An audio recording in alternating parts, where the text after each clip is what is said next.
Hey everyone, welcome to the 62nd episode of the Liam McCullum Show.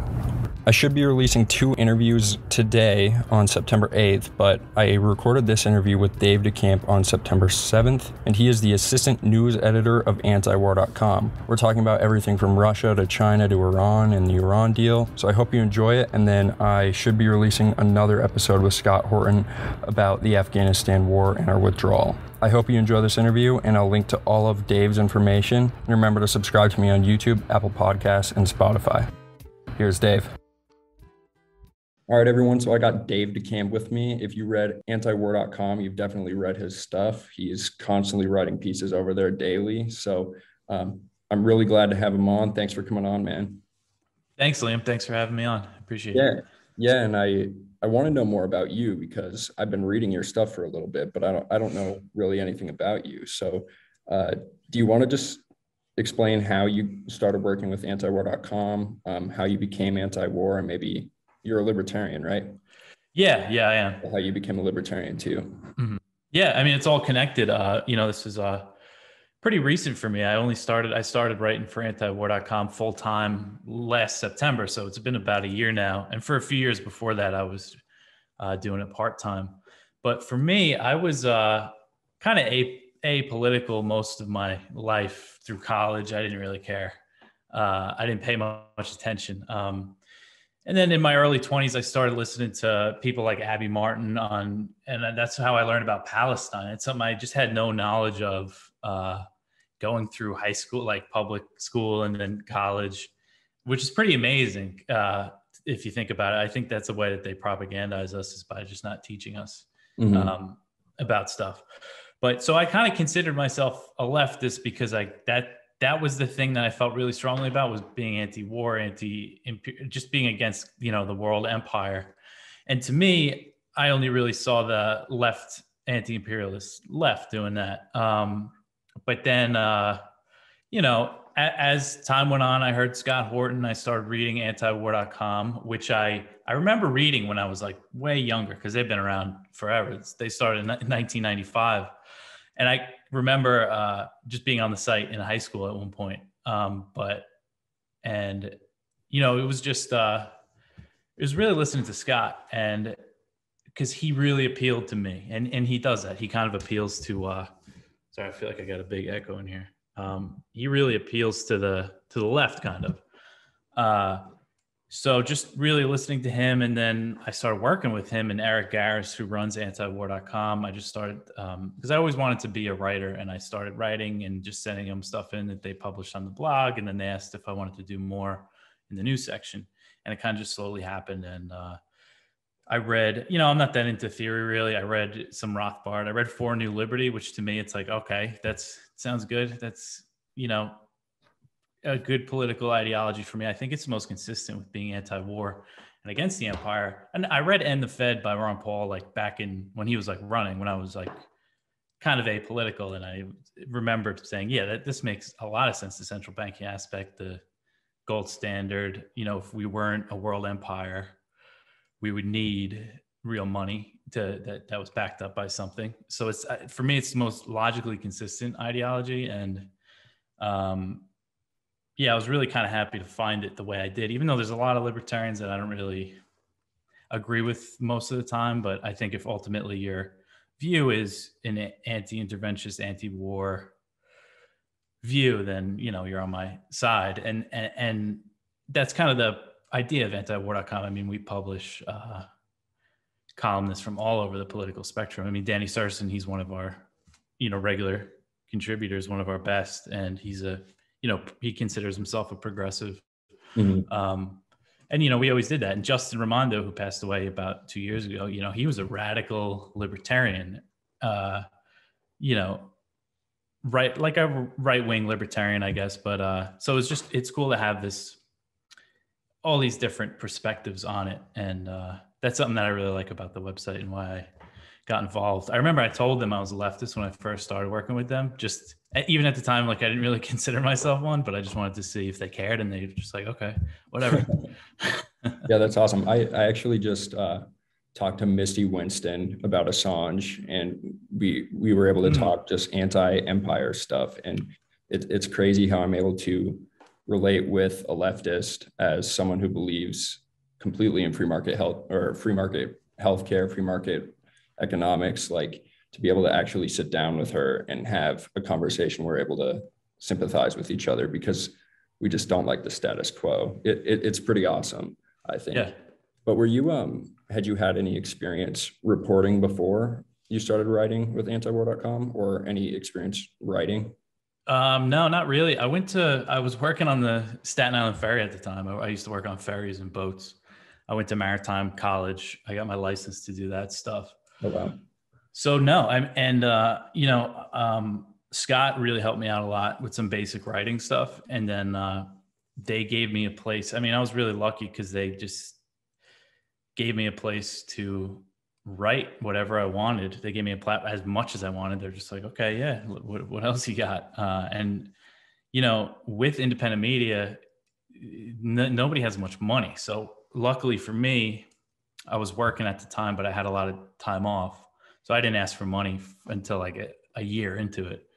It maybe more, but so that's one thing that's one of the toughest things about independent media, I guess you would call it, is money, is funding, because so much of the time is spent. We do a fundraiser every 3 months. So much of the time is spent calling donors, and it's it's really tough. And luckily for me, I found a place they're so well established and have been around a while. So yeah, I think, and what we try to do is we try to do a daily news page we do it 6 days a week. And it's a lot. It's kind of an ambitious project and a lot goes into it. So we work really hard and work longer hours than most people would for the money we make, but we're all really passionate about it. Yeah. And what is your work schedule like? Because I mean, just trying to like schedule an interview with you and how often I see your articles, I see your name all the time. So what is it like to be a reporter? I'm actually studying here at the journalism school at the University of Montana. Oh, nice. I'm very fascinated by just the different work schedules, and especially when you're up against like a propagandized, country and a propagandized empire, just like how you sift through everything. Yeah, it's tough. So I wouldn't call myself a reporter. I'm more of like a blogger, really, because I use, we use the resources of, kind of the mainstream media, I guess you could say. Like a lot of stuff I write is based on Reuters and AP wires and kind of their short write-ups of it. Sometimes I get direct quotes from people, and once in a while I've broken something, but because of the amount of content that we want to put out, we use, stuff that's publicly available, open source information, I guess you could call it. But for what I do, pretty much, right now, my boss, I'm kind of filling in for him. So I'm doing a little extra work. That's why it was so hard to schedule the interview. But my typical day, I start around noon, and we have like a link database, and we go through and we look at all the news and just put stuff in that's relevant. And then a few hours, around 4 or 5, or sometimes earlier, I meet with my boss, Eric, and we go over what I'm going to write. And then I pretty much just write until midnight. Some days it's crazy and I'll write 8 to 10 articles, which we haven't had busy days like that. It seems like this time of year is kind of a little slower, but some days, I'll write less, but that's the thing, because we focus on just putting out the content, and like you said, sifting through all the propaganda, that's a big part of the job. And that's kind of the reason why I think people like to read us, because like I said, we're not really breaking stories, but we just put things in the right context. Because you'll see you on Reuters, and they'll report on something, but it'll be just like literally a 2-sentence article about it, and it's nowhere else. But it's like, oh, that's pretty important, like an airstrike in Somalia or something.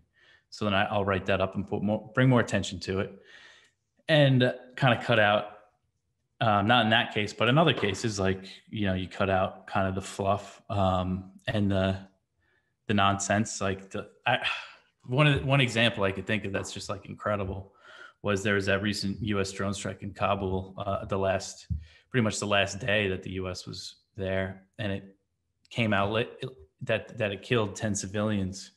And this first CNN article that I saw about it. There's like in a defensive drone strike against ISIS-K planners. It's like, holy, like they actually changed it later in the day, but it was just incredible. Some of the propaganda that you come across, and even just the things that they don't say, like when it comes to Iran and Israel. Something I just like to mention in my articles is that Israel has nukes and Iran doesn't. These are things that a lot of Americans don't know. I think there was a recent poll. It's like more Americans think that Iran has nukes than Israel. So yeah, stuff like that. That's a big part of it. And also just the wording. I mean, we talk about Yemen. Yemen is a big topic for us. That's another reason why I really like the libertarian movement today, is that I don't think there's any other really American anti-war movement that talks about the war in Yemen so much, which is really like the worst thing that's happening in the world. Mm. And just the wording. The Iranian-backed Houthi rebels is what they're called in the mainstream press, and we call them the Houthi government, or not really government, but just the Houthis, the who's in power in Yemen. And I try to say, like, the Hadi government, he's the exiled president that hasn't been living in Yemen since 2015. If we refer to his fighters, I like to call them the Hadi government, just so it's not like the government of Yemen, because it's misleading. They only control like one little portion of the country now. So it's just stuff like that I think is important. Yeah, I have a couple of friends who write for some, foreign newsletters or newspapers. And something that we've talked about is just how sometimes the way you lie, or sometimes the way you distort truth is not necessarily like omitting or actually like playing with the facts. It's just how you arrange truth. And it seems like I read the New York Times article that actually was talking about the children who got killed in the drone strike. And it wasn't until like 30 paragraphs down, and the entire focus was on ISIS-K. Or like when they talk about Russia, like it'll be talking about some negotiations, but it's always within the context of tensions or something like that, rather than just reporting on the actual facts of like why they met and what was discussed there. Mm-hmm. But yeah, actually, to get into the news, it's kind of ironic. I scheduled a room here to do the interview at my school, and they have like a brief history. Oh yeah. Afghanistan war. But yeah, just to talk about what's going on in the world, I'll be talking with Scott Horan tomorrow about us pulling out of Afghanistan. So I kind of want to like bring the attention to what the military is doing now that we're leaving. Mm-hmm. And it really seems that tensions are rising with Russia and China, specifically with just NATO and the Black Sea and different stuff like this. So do you just want to talk about what's going on with Russia, and if you're pretty worried about the situation? Yeah, well, with Russia, you mentioned the Black Sea, and that's an area where both the U.S. and NATO have really stepped up their activity this year. And Russia reacts to it because there was recently a British warship sailed within 12 miles of Crimea, which the West doesn't recognize that as Russia, but to Russia, that's Russian territory. And that was just like an extreme, completely unnecessary provocation. Russia, fired some warning shots. And then after that, there were these huge exercises, U.S. and NATO-led drills with Ukraine too, which is a very just sensitive country for the U.S. and NATO to be cooperating so closely with. And then you see Russian planes will fly overhead and like surveillance planes. And then this will be reported as Russian aggression in the Black Sea because they're keeping an eye on these huge naval flotillas. So with Russia, I'm always concerned about the tensions with Russia because NATO exists and NATO is so close to Russia and seems interested in provoking them. It doesn't seem like Ukraine is going to join NATO anytime soon.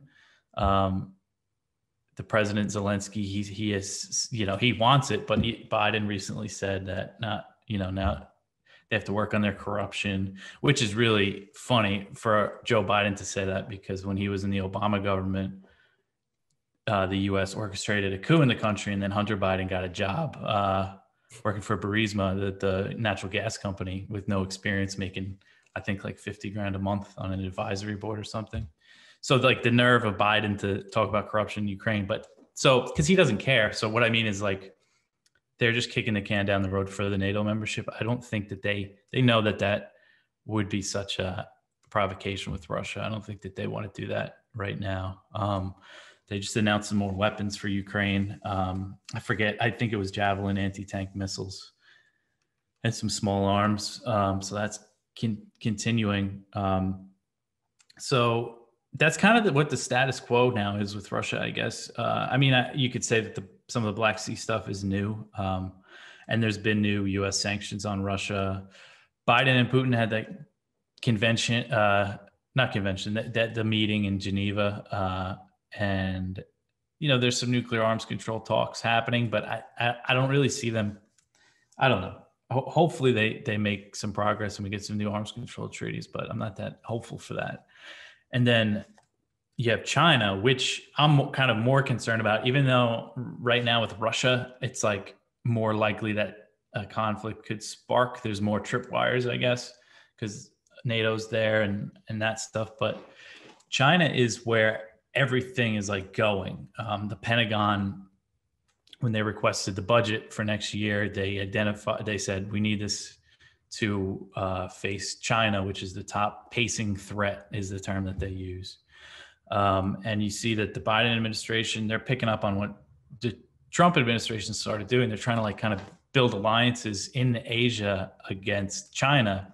And you have what kind of scares me more about the Biden administration is that, they're better at stuff like this. Like Mike Pompeo was trying to do this, but he wasn't really making any progress. He just sounds like a psycho when he goes to the Philippines, or he was in Vietnam railing against the Chinese and stuff. But, you have Lloyd Austin, Secretary of Defense. He recently visited Vietnam, Singapore, and the Philippines. And then Kamala Harris, pretty shortly after him, he visited Vietnam and Singapore. And they both, they said some hawkish things about China too. But in Vietnam, I can't see Vietnam kind of getting on board. I think they're just trying to kind of stay in the middle, which is what most countries, they don't seem eager to join in Southeast Asia there. Even the Philippines, I mean, they have their issues with China in the South China Sea.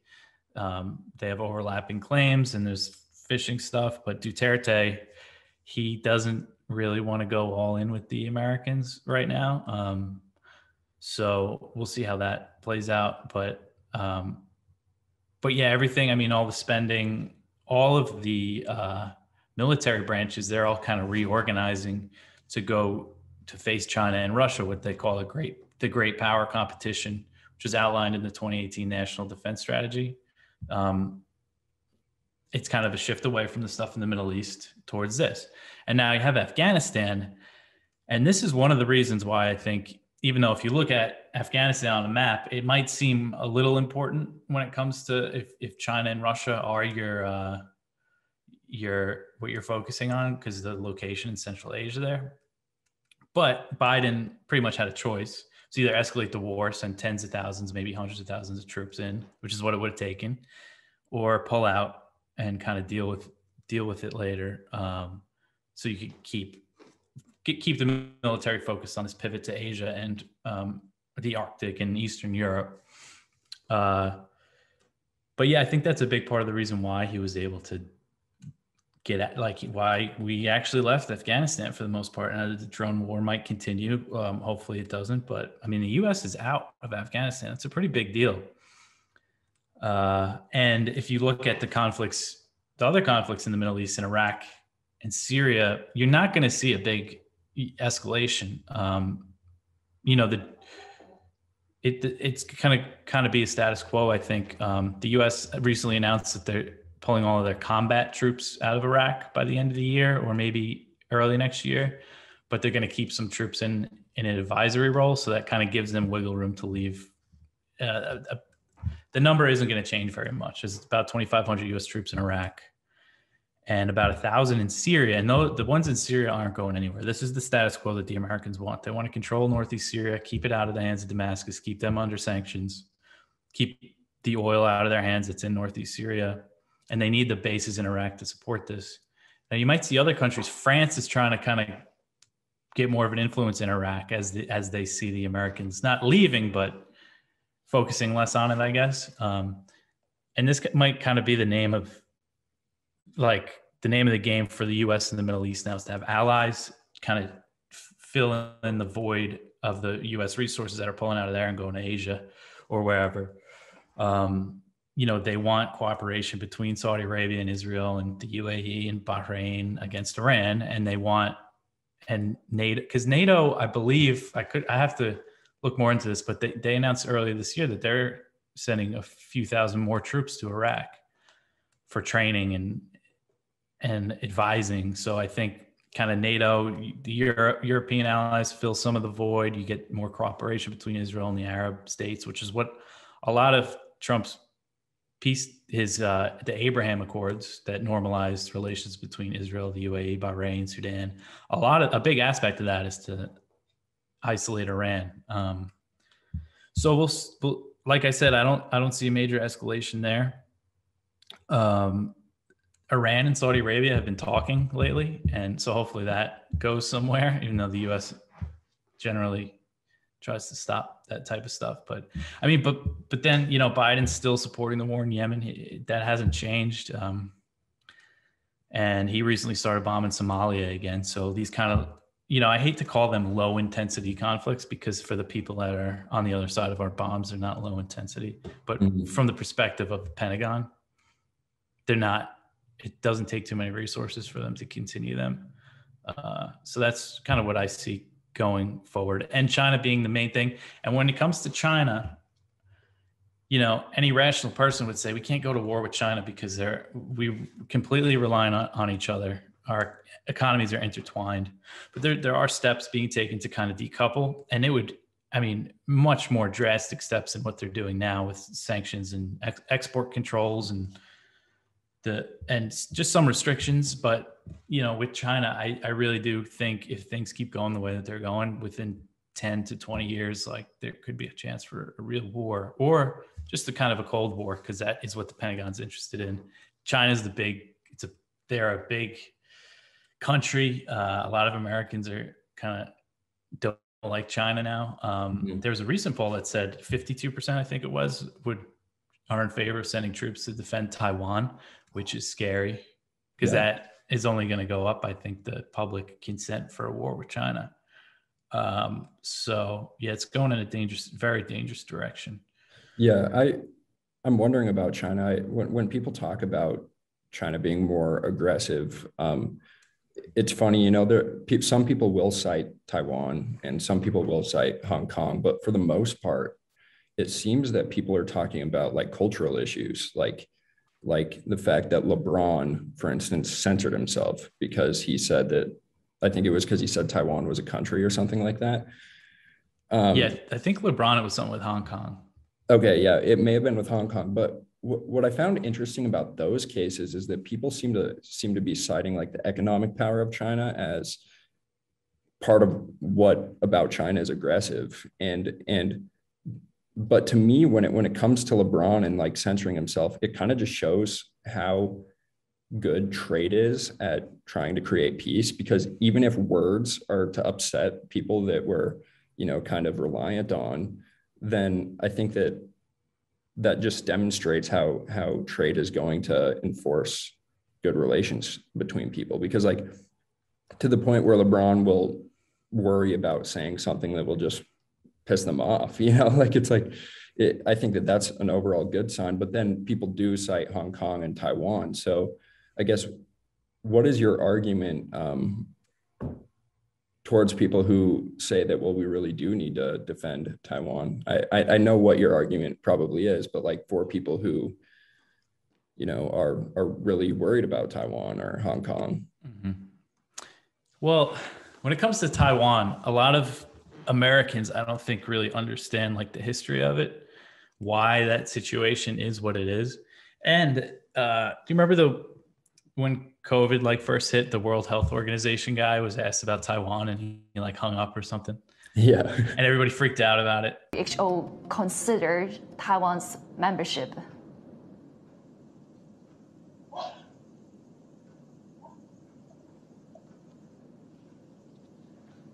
Hello?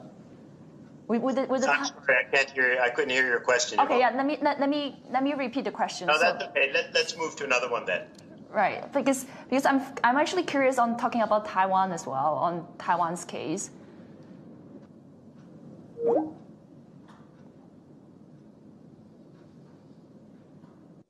We decided to give Dr. Alward another call to follow up. And I just want to see if you can comment a bit on how Taiwan has done so far in terms of containing the virus. Well, we've already talked about China. And that made me realize a lot of Americans don't know that the U.S. doesn't recognize Taiwan as a country. And the reason why that the UN doesn't is because the U.S. doesn't. It's not because China controls the UN. And from what I understand, China does have a lot of influence over the World Health Organization. Certain UN organizations, different countries have more influence, but for the most part, the United States is, the dominant superpower and has the most influence of the UN. So that's why they don't recognize Taiwan. And, when it comes to Taiwan, it's really, like you said, what would I say to people that look at Taiwan as this helpless island that we need to defend from the big bad communists in China? I think right now the state of the country and the Afghanistan debacle, it's a really good time to, tell people that we can't be the world. We can't worry about the rest of the world. We have too much stuff, too many problems here. I mean, most Americans aren't doing well anymore. And it's very obvious now. It's not just homelessness isn't just confined to the big cities. It's like people in small towns see this stuff too. And with a lot of industries dried up, it's just, we can't commit to fighting a war against China over an island that is really of no interest to us. The only interest that Washington has in Taiwan is that it's a counter to China. It's something that they can use. And more people need to understand why Taiwan is Taiwan. It's because in the 50s, Chiang Kai-shek, the leader who fought Mao in the Civil War, him and his Kuomintang party fled to Taiwan. The communists went to take some of the islands around Taiwan, and the U.S. Navy intervened and stopped them. So this is a product in a way. I mean, sure, there's plenty of arguments that if we didn't do that, then how many people would have died on Taiwan from the famines and stuff. But, Chiang Kai-shek, they were not nice to the people of Taiwan, to the indigenous people. They weren't, they're not saints. They weren't a democracy until the 1990s, I believe.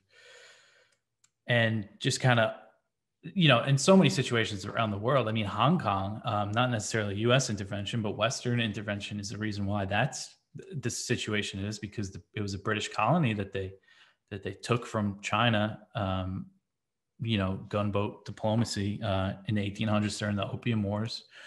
And they didn't give Hong Kong democracy either, really. The British colonial rule wasn't nice. It's not like they were living in some paradise before the handover in 1997. And a lot of the excuses that the Chinese, that Beijing uses to tighten its grip on Hong Kong is the foreign interference, is the U.S., the NED, National Endowment for Democracy, which is a U.S. government-funded organization that funds like pro-democracy movements all over the world. And they did that in Hong Kong. And that stuff is an excuse for them to... So U.S. intervention just isn't the answer to these problems.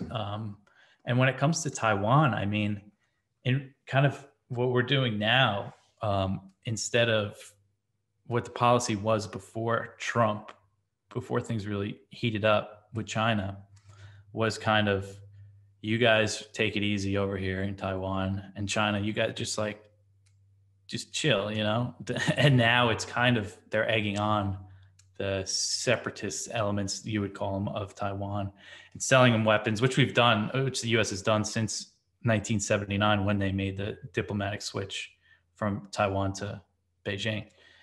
So, yeah, I would just say U.S. intervention isn't the answer, and they can sort it out. I mean, you look at people say Hong Kong is the example that if they make some kind of one country, two systems deal with Taiwan, that they'll eventually erode their independence and rights. But Taiwan is very different than Hong Kong.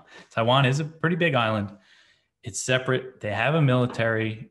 It's a completely different situation. And, you think about, it's just weird. I would like to go to Taiwan one day just to see what it's like, because we just read about how, this stuff and their issues with China. But the reality is Taiwanese people travel to China all the time. They're each other's biggest trading partners. So like what ordinary people that live there and ordinary people that live in China, how they get along, I would just like to learn more about. But so it's just not, they could negotiate something. They really don't need us. And us being there and sending warships through the Taiwan Strait and flying, which we've increased in recent years, and flying all these surveillance planes around it's just risking a war that would just kill millions of people. So we shouldn't do it.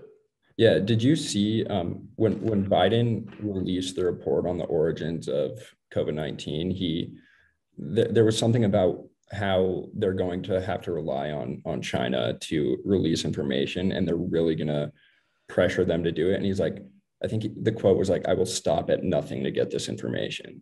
And it just seems like any chance that they get to increase tensions with China, it's just, I see that as another avenue, because when I talk to everyday conservatives, especially, it's like, China released this virus on the world, and that seems to be the narrative. And it's like, well, they have to be punished for it. Yeah. I mean, that's a big part of it. And I mean, I think that's the reason why the lab leak theory was considered a conspiracy, like a crazy conspiracy in the mainstream until very recently. And I think a big part of it is because of the Biden, of this new kind of Cold War with China. They want to increase tensions with China, and this is a perfect way to do it. And when it comes to COVID, I mean, that is one of the biggest issues now, is that there is kind of this perfect propaganda for people. I mean, it's a real thing, COVID, and it's killing people, and it came from it, as far as we know, it started in Wuhan. They have this lab. So yeah, how this plays out, but unfortunately, I definitely think that there's something to the lab leak theory. We published stuff on it from Sam Husseini, a journalist who's been following it, who broke the story about the EcoHealth Alliance, like the Pentagon funding to them in Wuhan, and we published that back in December 2020. But unfortunately, we're never going to get, I don't think, we're never really going to know how this happened or what happened, or even if it came from the lab. I think that it's still all circumstantial evidence. I mean, it's a strong case that it came from the lab, but well, I saw a report this morning. I don't know if you saw it. It was trending on Twitter for a little bit, that kind of confirms that Fauci lied about funding gain of function research. Yeah. Oh, yeah. I haven't read that, but I saw something about it. Yeah. And it's like the specific SARS-CoV-2 virus too. Yeah. So, yeah. I mean, that's another thing. We should focus the anger and energy on Fauci and the US for kind of collaborating on this. If it did come from the lab, I mean, and that's another thing. I mean, if you look at all of our wars, we're buddies and friends and partners with somebody one day, and then a year later we could be invading them. And that's something with China. And I don't want to get too conspiratorial, but if you look at, what the neocons in the 1990s, the PNAC, Project for a New American Century, people were saying ultimately was that everything is going to come down to Southeast Asia and China. So you can say that there was kind of this plan to build them up and turn them into an enemy, similar to what happened with the Soviet Union. But China is not the Soviet Union, which is what China's new ambassador recently said at some event in Washington. He was explaining, he was kind of warning against this attitude in Washington and saying, we're not the Soviet Union. We're not isolated. We trade. We're not trying to spread our ideology across the world, which I thought was interesting. And we benefit from American prosperity. I think that's another thing, how I can, it wouldn't be in China's interest to shut down our economy because we buy all their stuff, you know? So I don't think that I also I don't think there's some global conspiracy led by the Chinese and our elites to lock us down and stuff. I really think that was, that shame on the American politicians for seeing that happen in China and saying, let's do that here. It's like, that's not stuff that we do in the United States. You can't force people to do stuff here. So I think it was a power grab. And you look at Australia, I mean, I feel like I'm going on a tangent here, but Australia's a mess. But they never really they don't have a Bill of Rights. They don't have anything protecting them. Not that we really do either, but. Yeah, well, you mentioned just kind of how China doesn't want to spread their values across the world. And this is something that I didn't realize until recently. I don't remember where I learned it, but the way that China appears to be expanding across the globe, or like getting involved, like in Afghanistan, is that it appears to be unconditional.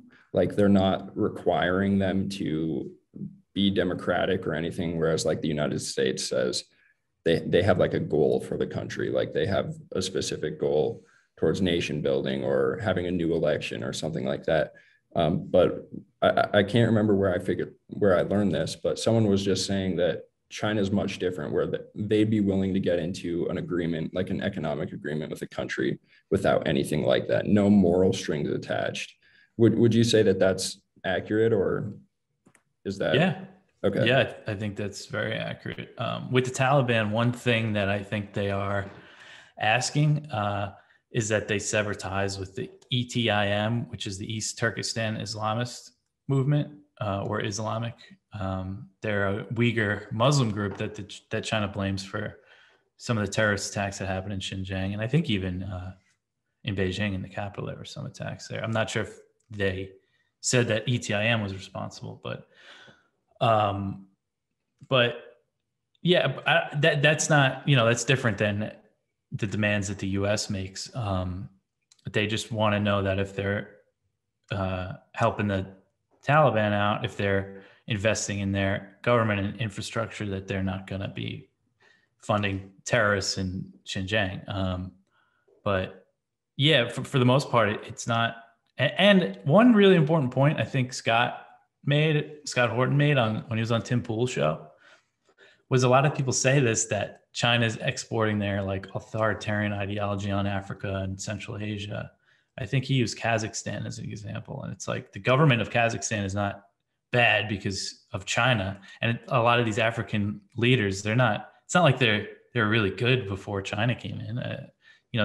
Most governments are really oppressive in that part of the world. And so I just think that's kind of an unfounded fear. And I think that the U.S., I heard Dan McAdams make this point, that the U.S., we're kind of taking the worst things of China and using them here, and we're criticizing kind of the best things they do, which is go to other countries and shake hands and get into business with them. And I think that's something that I don't think the U.S. government should do. But I mean, American corporations have always had kind of the backing of the U.S. government to topple governments like in South and Central America and the Middle East, to kind of force their business on it. But I mean, if we had just American businessmen going around the world and doing real free market business, I think that would be the best way to spread our influence.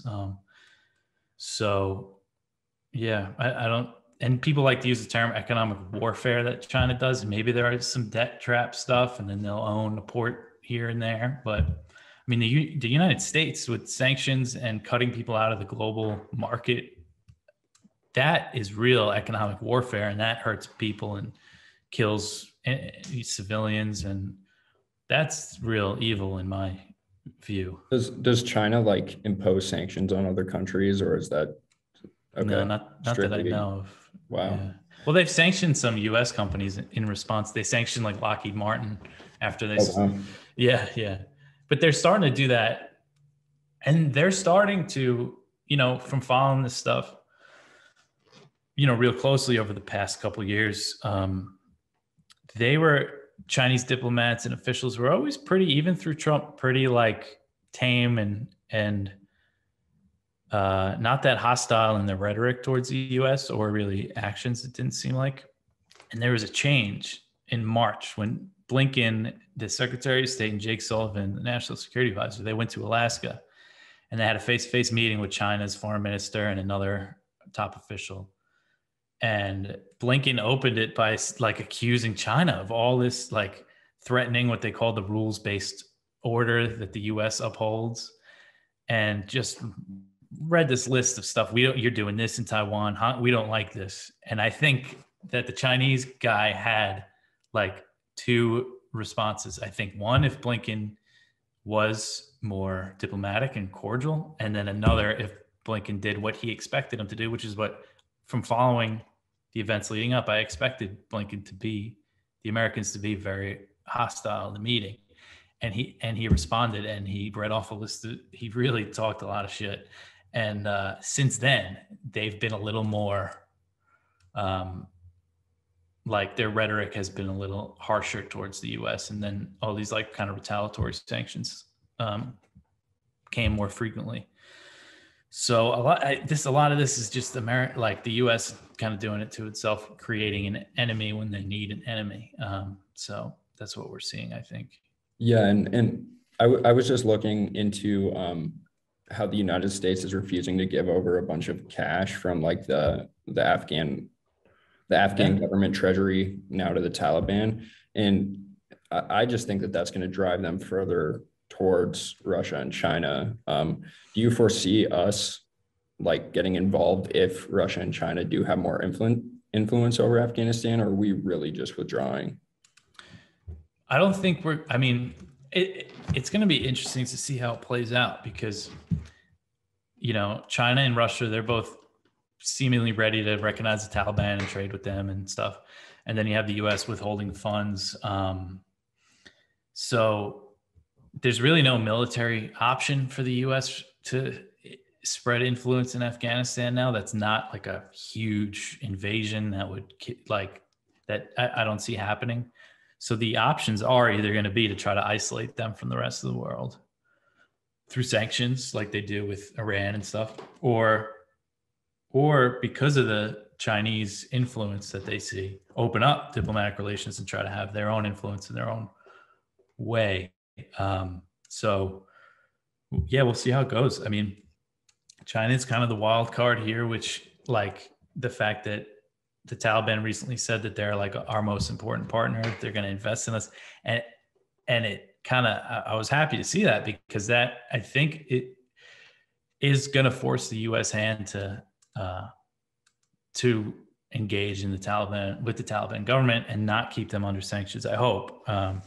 So we'll see what happens there. But yeah, I don't see, because I mean, the Taliban control more of Afghanistan. They never controlled the entire country before. And now the fighting in Panjshir Valley, which is just a little area north of Kabul, that seems to be done. There was a little resistance force there. And I mean, you know, I think that they have an interest in keeping the peace, and, you know, they're obviously going to do some pretty bad stuff, and they're not going to be the nicest government, but for the most part, they have an interest in keeping, you know, the country from falling into a civil war. So hopefully, and you know, some of the villages and stuff and tribal leaders, they might have some kind of autonomy under this new Taliban government. So we'll see how it goes. Yeah, it certainly appears that they are acknowledging that they really do need to save face, and they need to be much better this time. And they're under new leadership and younger leadership. And I know that, I don't remember where I read it from, but it said that some Taliban leaders actually don't want to rule by force, and that they want to negotiate with tribal leaders. And just, if you look at the first press conference they did, their willingness to talk to women, it just seems so obvious that they're trying to portray that outwards because they need to. Yeah. They're on like a big PR campaign right now, it seems like. And they're saying, the U.S. they want the U.S. to reopen its embassy, and they want a trade relationship. So, yeah, I am very curious to see how this all plays out. Yeah, and then you mentioned Somalia earlier, and I actually haven't talked about this with anyone. Donald Trump, this is one of the conflicts that Donald Trump actually ramped up, and while he was like trying to draw down in Syria and Afghanistan and Iraq. So, do you want to talk about the situation there and exactly what our interests are there, or what the United States military interests are, I guess? Yeah. So, like you said, the Trump administration ramped up the drone war in Somalia. That was probably one of his biggest escalations, and bombed the country. Some years there were 60 drone strikes, more than any other president. And it's under the guise of fighting al-Shabaab, which is like an Islamist militant group that pledged loyalty to Al-Qaeda in 2006. So they have that to say. And you hear AFRICOM, U.S. military leaders in the region say this all the time, that they're a threat to the homeland, that they're plotting attacks here. But I think that's completely bogus. Al-Shabaab, they grew out of it was called the Islamic Courts Union. They ruled over parts of Somalia, and there was a U.S.-backed Ethiopian invasion in Somalia. I'm sorry, I said that the Al-Shabaab pledged loyalty to Al-Qaeda in 2006. I think it was later than that. I think it was 2012 maybe, because the Ethiopian invasion was in 2006, and then the first recorded Al-Shabaab attack was either late 2006 or 2007 against Ethiopian troops in Mogadishu, against the occupying force. And I don't have enough knowledge of Somalia to really say, but I know that Bush and Obama both had some involvement there in drone strikes. So it wasn't until years of that they said they were that they pledged their loyalty to Al-Qaeda. And for these groups in Africa, the U.S. and them, they kind of feed off each other, because they say that they're this international terrorist organization. They seem more powerful and like they have more influence. And then for the U.S., they sound more scary, and they give them an excuse to launch more drone strikes. So there is absolutely no interest for like the American people for us to be involved in Somalia. The Biden administration just launched 4 airstrikes in Somalia at the end of July and into August, kind of throughout August. And those were the first ones of his presidency. The last one for a while was January 19th, Trump's last full day in office. So about 6 months later, these airstrikes happened. So I don't think that drone war is going away anytime soon. There's not many U.S. troops in Somalia. There's probably just like a few dozen special forces or something, but there's the drones launched from bases in Djibouti and Kenya and elsewhere in East Africa. So it's one of those low intensity things for the U.S. And we don't know what's happening on the ground in Somalia. There's no media. There's no people who don't have smartphones in most of the areas. So the AFRICOM does an airstrike, and they said, "Oh, no civilians were killed." But pretty much whenever a journalist or like a human rights group gets in there, they find a completely different scene, that they killed like a family in a house or something. So yeah, I don't think we'll ever really know how many people Trump killed in Somalia, but I'm sure it was a few thousand. Yeah, and just our last few minutes together, I want to get just an update on Syria. I know a few days ago, Biden actually said that we had no troops in Syria, and this reminded me of the time that I think it was Jim Jeffrey, the ambassador to Syria, he lied to President Trump about having troops in Syria. So there's kind of like a question of whether or not Biden was being lied to, or if he genuinely just didn't know, or it kind of seems up in the air. So I guess what's going on in Syria, especially with the backdrop of everything that happened in Afghanistan. And I think the interesting narrative is when you compare Syria and the narrative in Afghanistan. And our funding of terrorist groups in Syria, like al-Nusra, and literally being on the side of al-Qaeda and different stuff like this, while we're, saying, and we're technically arguing that the Taliban, the reason we need to stay in Taliban is because they back terrorists or they harbored terrorists and stuff like that. So yeah, if you want to just give an update, that would be awesome. With Syria, yeah, I mean, it seems like it's tough to know exact numbers, but from the reports I've read, there's about 1,000 U.S. troops in northeast Syria, where the U.S. backs the Kurdish Syrian Democratic Forces, they call themselves.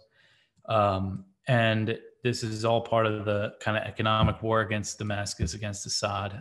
There's oil resources there. There's agricultural resources that they kind of keep out of the hands of the government, and people are really suffering in Syria after 10 years of just like a brutal war.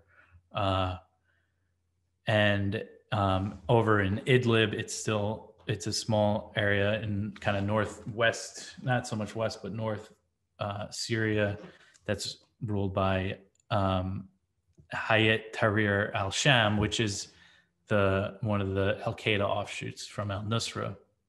And the U.S. like kind of tacitly backs HTS because Turkey kind of does too.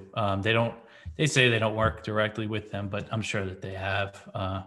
And so that there's been a ceasefire between the HTS and other groups. There's all sorts of groups in Idlib and the Syrian government and Russia.